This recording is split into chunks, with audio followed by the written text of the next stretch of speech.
Hola, muy buenas, somos José Luis Arena y Alejandro Alfaro y vamos a hablar sobre el Salmo 17 de Francisco de Quevedo. Antes que nada, haremos un pequeño repaso por la biografía del autor. Francisco de Quevedo nació en Madrid el 14 de septiembre de 1580.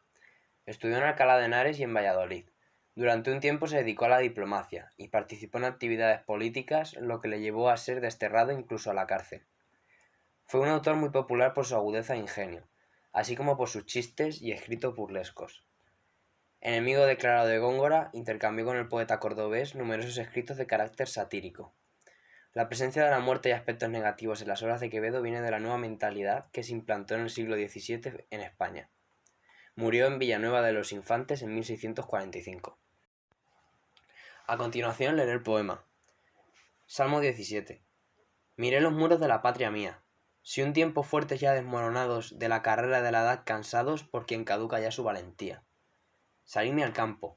Vi que el sol bebía los arroyos del hielo desatados, y del monte quejosos los ganados que con sombras hurtó su luz al día. Entré en mi casa. Vi que mancillada de anciana habitación era despojos. Mi báculo más corvo y menos fuerte.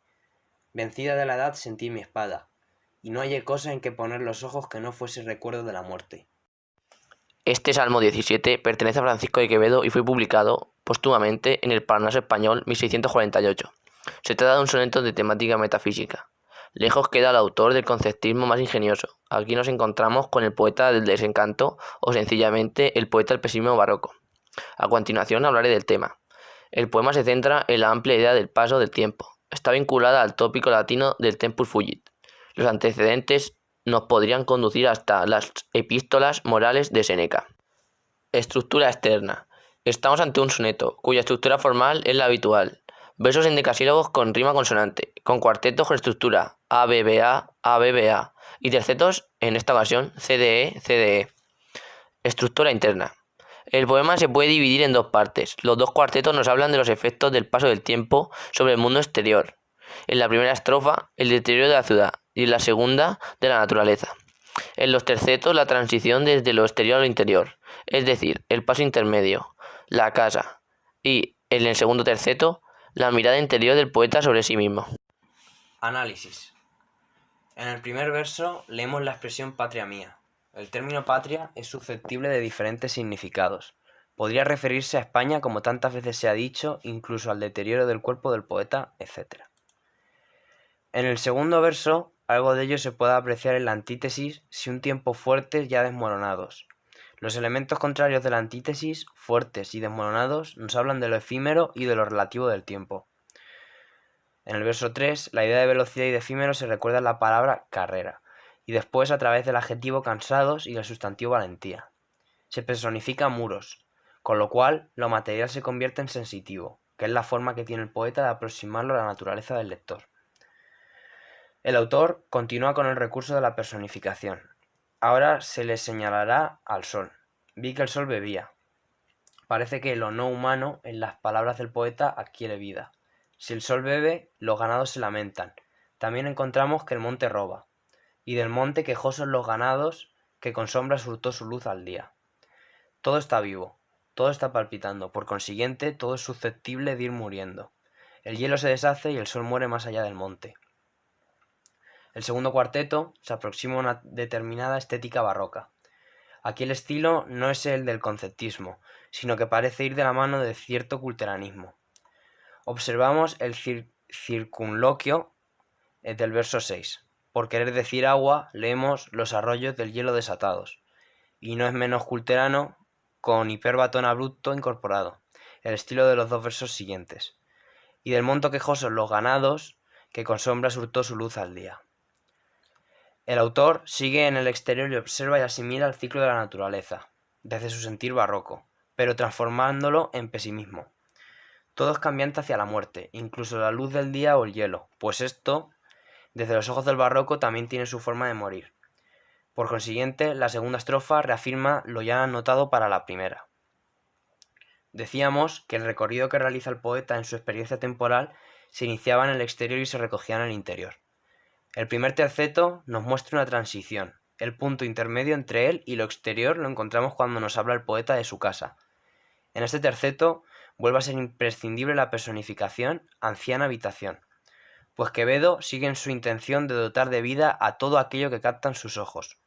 Como ya hemos dicho, todo lo que denote vida será susceptible de morir, a la vez que ampliará el escenario que pretende mostrarle a los lectores. Al hablar sobre sí mismo, Francisco de Quevedo nos enseña que el deterioro exterior también tiene su reflejo en sí mismo. Observamos una consonancia de elementos que apuntan hacia el mismo final, el definitivo. Si el primer terceto era la transición hacia las zonas interiores del poeta, en el segundo debemos confirmar que ya todo lo citado apunta hacia él. De nuevo, la personificación estará presente. Don Francisco le otorga a la palabra espada la posibilidad que encierra el adjetivo vencida. De esta manera se refuerza la intención de todo el poema. De tal manera se vale, asimismo, de la sinécdoque cuando utiliza el susodicho término espada. En algunas ocasiones se ha aludido a la virilidad para explicar la presencia de la palabra. De cualquier modo, diríamos que no solo se refiere a la virilidad, sino a un todo dentro del campo semántico opuesto a la muerte. El poema aumenta su intensidad. Lo que aparecía diseminado a lo largo de la composición ahora se ha multiplicado y rodea por completo al poeta. Pensamiento que se recoge en los dos últimos versos. Y no hallé cosa en que ponen los ojos que no fuese recuerdo de la muerte. La palabra muerte, hasta el momento, había sido evitada por el autor. En su lugar aparecían otras expresiones que, sin ser muerte total, nos conducían hacia ella, como desmoronados, cansados, caduca ya su valentía, despojos o mi báculo más corvo y menos fuerte. La intención no había sido otra que reservarla para que fuese la palabra que cerrase el poema. Nivel morfosintáctico. Se produce un hiperbatón, lo cual es un cambio del orden natural de los elementos de una oración. En el verso 3, de la carrera de la edad, cansados. En el sexto, los arroyos del hielo desatados. En el séptimo, y del monte quejosos los ganados. En el décimo, la anciana habitación era despojos. Y en el verso 12, vencida de la edad, sentí mi espada.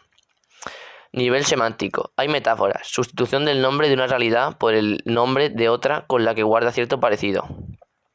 En el verso 1, miré los muros de la patria mía.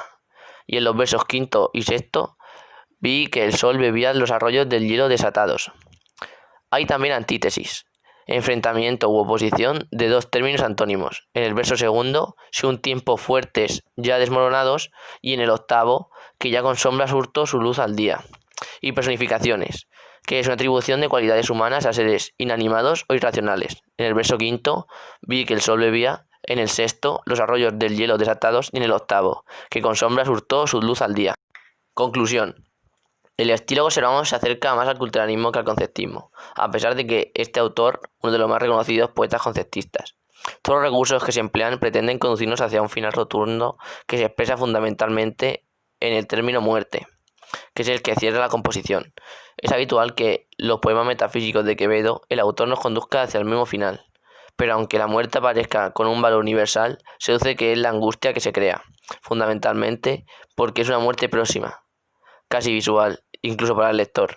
Por ello podemos afirmar que el poema sigue una estructura ascendente, ya que en los últimos versos donde alcanza el punto de máxima tensión.